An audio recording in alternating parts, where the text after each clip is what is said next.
we didn't have any network in venture capital before we started our firm, but we did build a very strong network during these 10 years of doing venture capital.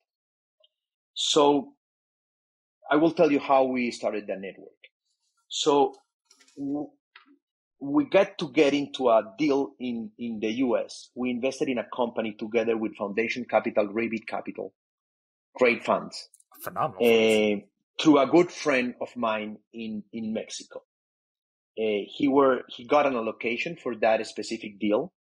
And I asked him, please allow me to do it directly. For us, it's important to do this thing directly. And he was generous enough to do it. And when we invested in that company, I asked the CEO of that company to introduce me to the other investors. Yeah.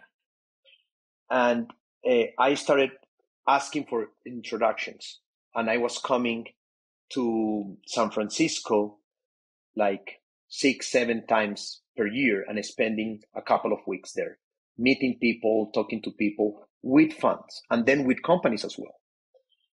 We were coming with and this is, I think, is very important, not only in the venture capital level as a GP, but also as an LP.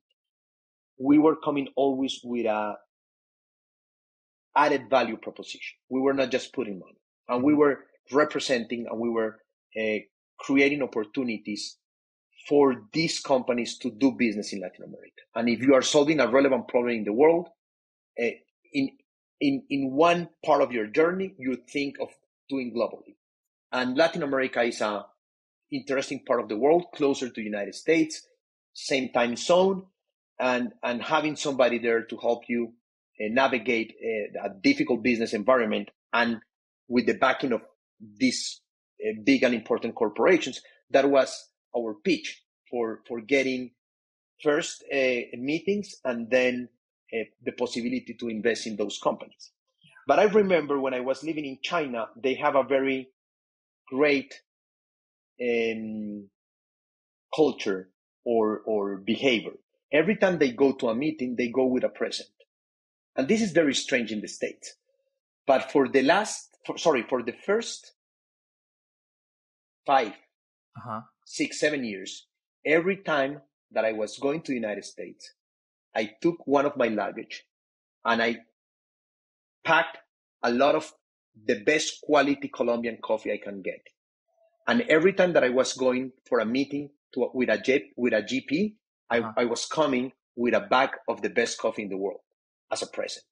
So they always remember me as the guy with the coffee bag, and at least because I knew that how many, David, how many meetings does a GP, general partner in a fund like this type of funds have per day? So I was like, okay, let's do something that at least I can, when I do the follow-up email, I can say, how was the coffee? And this is the guy who brought me coffee.